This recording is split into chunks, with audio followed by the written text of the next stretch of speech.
In any structural design, you always have to have some sort of goal in mind. For this class, our goal is to have our capacity greater than or equal to, really it's just greater than, our demands, where PU is the demands usually determined from structural analysis, and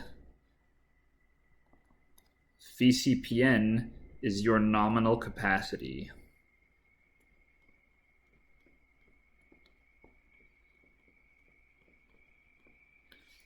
So, in order to get your capacity greater than your demands, you're going to have to do a bunch of different things. First, let's talk about how a column is going to fail. In class, we discussed that there are two ways that columns primarily fail. They are two different sorts of buckling. So the first type of buckling is global buckling. And the second type of buckling is local buckling. Let's talk about local buckling really quick. To do that, let's look at the manual at this table right here. This table is the one that you want to be using. Don't use this table right now, as this table is for flexural members, and we're looking at compression members.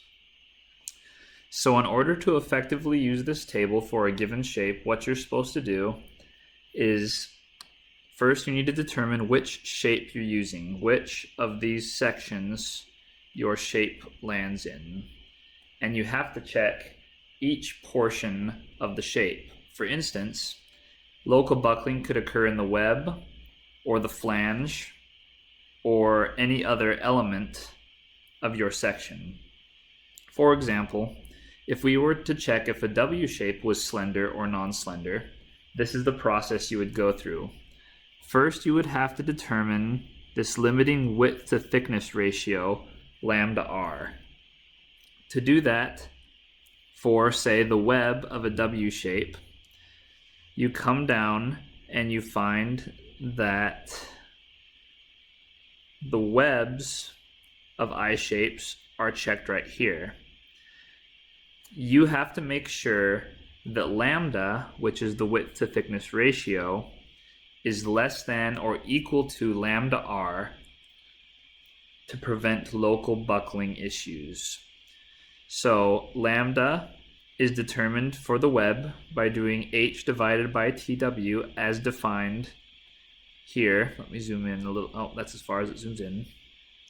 And lambda r is defined as this value, 1.49 square root of the modulus of elasticity over the yield strength. Now, that's how you check it for the web. For the flange of an I shape, you'd actually have to come up here. And they give you different criteria for lambda and lambda r. You would have to also make sure that lambda is less than lambda r for the flange. Now, if lambda is greater than lambda r, the shape is considered slender, and local buckling will most likely occur. If lambda is less than lambda r, we call those compact shapes, and that means that you're not going to have any local buckling issues. Past those checks, we do not worry about local buckling. Most shapes in the AISC manual are already compact, so you don't need to worry about local buckling.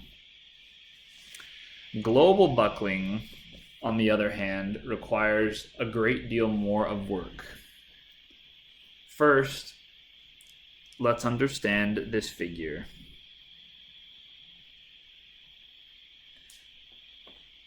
This figure has the slenderness ratio, KL over R, on the x-axis and the critical stress on the y-axis, and looks something like this.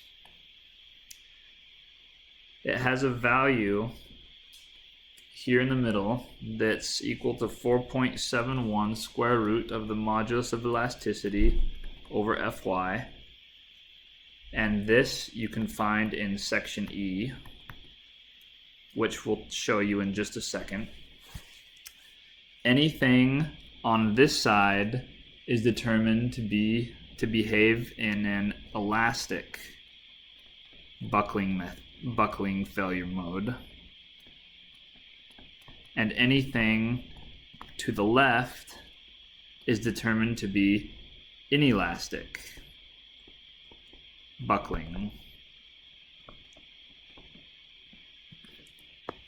So this shape of this graph right here, this portion was largely derived from Euler buckling.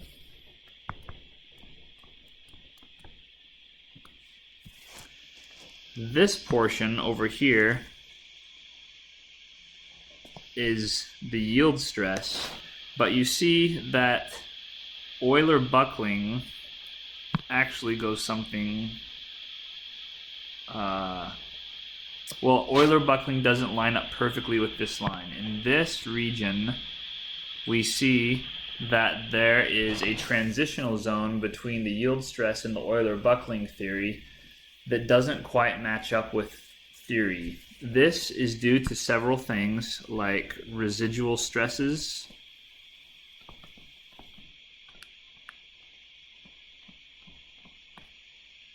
and manufacturing imperfections, such as a column is never actually straight. It's almost impossible to manufacture it that way. So let's take a look at section E3 to understand this figure a little bit better. If you go to section E3, it's on page 16.1-33. You find all of these values. So like we said, when the slender, as in our graph, this is where that 4.71 square root of E over Fy comes from. And like we said, if the slenderness ratio is less than that, it's inelastic buckling. And if it's greater than that, it's elastic buckling. So the reason you need to know this is because depending on whether it's elastic or inelastic, you'll have to determine your critical stress in a different way. First, let's remind what's the difference between elastic buckling and or elastic and inelastic buckling. If you have a column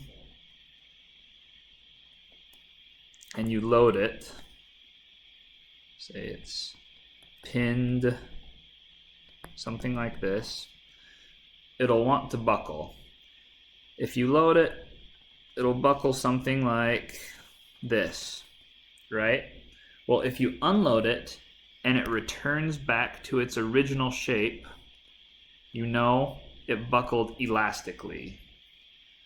Now, if you load it and it buckles, and then when you unload it, it only returns to, maybe it still has a little bit of permanent deformation. That's what we call inelastic buckling. So that was inelastic, and this red one was elastic. So here we see that depending on whether our buckling is elastic or inelastic will change the equation we use to determine our critical stress, FCR. So in this section, if it's inelastic buckling, we use this equation right here, and if it is elastic buckling, we use this equation right here. You notice that there is an FE term in these equations. That is the elastic or Euler buckling stress determined down here. This was the theoretical line that we saw in the figure on the right-hand side over here. That's where that portion of the figure comes from. So, after you've determined what your critical stress is, you plug it in right here, and that critical stress multiplied by your gross cross-sectional area will give you your capacity. Now, to find your nominal capacity, you actually need to multiply that by a phi factor or a resistance factor. So really, your nominal capacity will be phi Pn is equal to phi CRAG. So don't forget to multiply your phi factor. And that phi factor for columns is 0.9. You can think of it like a factor of safety, but it's not technically a factor of safety. We call it a resistance factor. And the reason we use the resistance factor is because in theory, we know that it will yield or that it will fail at Pn. But for a lot of different reasons, like construction practice, or it was manufactured not quite properly, or for whatever reason, there's things that make theory not completely true. So we add that resistance factor in there to account for those sorts of things. Now, so that's one way that you can calculate the capacity. One way is using section E3. And we'll say that that's the formula method. There is other ways.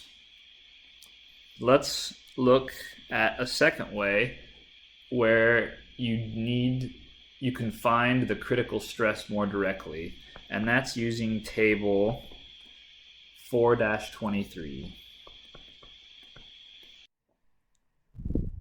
All right, so let's go to table 4-23, which is excuse me, that should be table 4-22. 4-22. So 4-22 is right here. And the nice thing about this is what you do is you can come in and you can calculate your slenderness ratio, KL over R, and you see that they have multiple KL over R values that they give you. See these rows right here? Columns. See these columns? So what you should do, if you can calculate your KL over R value and your yield stress is either 35, 36, 42, 46, or 50, you can come in and directly get your phi times your critical stress. That's these columns right here. So what you do, say your KL over R was, I don't know, 58, and you had a yield stress of 46 KSI. You'd come over here and you would find 58 right there, and then you'd follow 58 over to, did I say what, 36 KSI? Say, oh, I said 46, huh? So if you had 46 KSI, you'd follow it over until you got to here, and then this 30.7 would be your phi times your critical stress. Now the only thing you need to do is multiply this by AG, which is your gross cross-sectional area, to get your nominal capacity. So that is method 2. Use table 4-22 and you just get your phi CR from that table. Method 3. Oh, one more thing on 2. What happens if you don't have a yield stress that's listed in the table? So say you had 60 KSI, that's not listed in the table. Well, then you'd have to go either revert to the first method, or, well, you'd have to revert to the first method. We'll talk about this third method now, and this one is using table 4-1 and other similar tables like it at the beginning of the column chapter. So in order to do that, let's take a look at that table. That table is right here, and this is just one of the pages in the table, just like the other one. And there's some key things to notice. One is that these values over on the side are KL with respect to the least radius of gyration, RY. So you cannot use RX in these tables. It has to be with respect to RY. There is something special you can do for strong axis buckling that we'll discuss in a minute. But so what you'll have to do is you'll have to calculate your KY and your LY and your RY. And you come in here with KLY, no RY, just KLY, and you start moving to the right. So say your demand was like 450, and you calculated your KLY to be 11. So 11 is right here. You'd come over and you'd say, okay, 625 is good, but that's still bigger than 450. Can we go any smaller? So you come over here to this next one. That's bigger than 450, right? So, but if you were to go to the next one, this 472 still works. That's greater than 450. But look, you come over to this 422, and that's not greater than 450. So you know that a W12 by 50 in this column right here would be your optimal choice. W12 by 50. So now, I mean, there's obviously some things that can throw screwdrivers into your way of thinking here, because that is only if weak axis governs, meaning your slenderness ratio, KL over Y, is larger than KL over X. Because let's review that really quick. The way that you determined which axis governs is you compare KY, LY over RY to KX, LX over RX. The maximum of these two values will tell you which axis your shape should buckle in. So if you determined that this controls, then you can go to that table and use that table. Now, what if the strong axis governs? Well, then you have to calculate KLY equivalent. So KLY equivalent. And you can actually compare KLY to KLY equivalent, and the max of those should also be your governing axis. Now you can actually take this value and go into the table. This value is calculated by saying KX, LX all over RX over RY. Now, you take this value and you enter that table that we were talking about. And then you would do the same thing. You'd follow it over until you found a demand that was, or a capacity that was only slightly greater than your demands.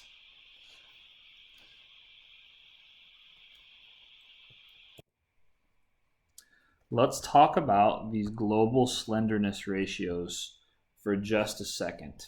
Specifically, let's talk about how to determine K, your effective length factor.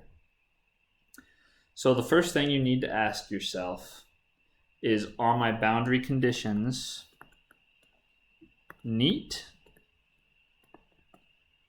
or not neat?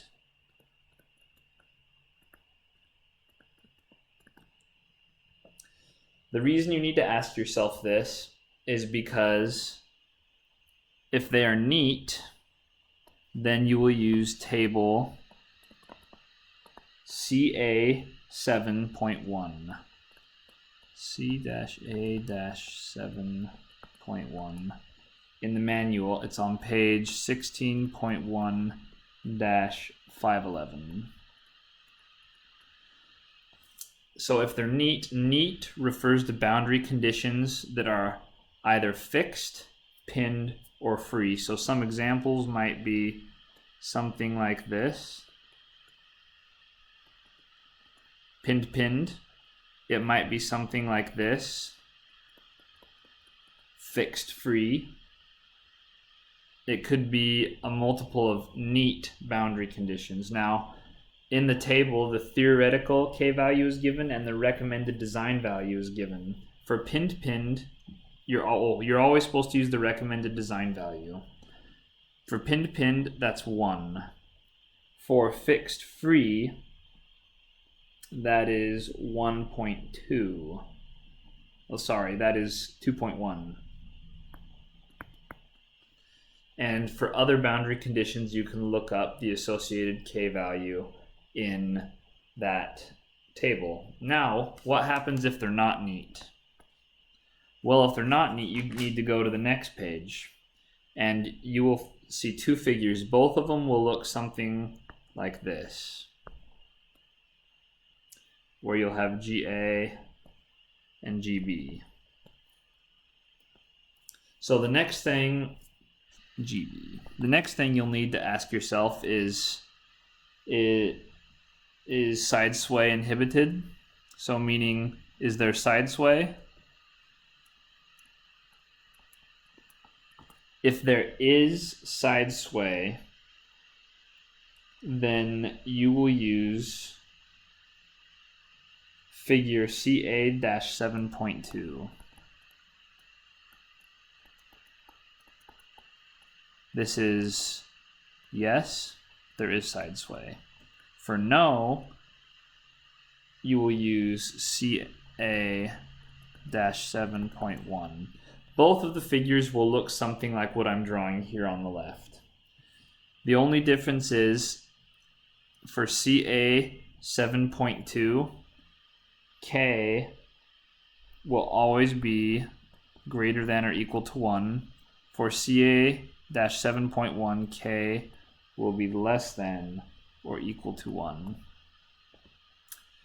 Then to calculate G, what you're going to have to do, for instance, if you had a frame and you were calculating the boundary condition K values for this column, on the top you'd have to consider this joint, and the formula that they give you is G is equal to the sum of ECIC over LC all over the sum of EGIG over LG, where E is the modulus of elasticity, I is the moment of inertia, and L is the length. C is for column, G is for girder. So you would have to use this equation here and here to come up with GA and GB. You would mark them on your figure and you would draw a straight line in between them, and it would give you your value of K. You would read it off of this center portion here. And that's how you would use those.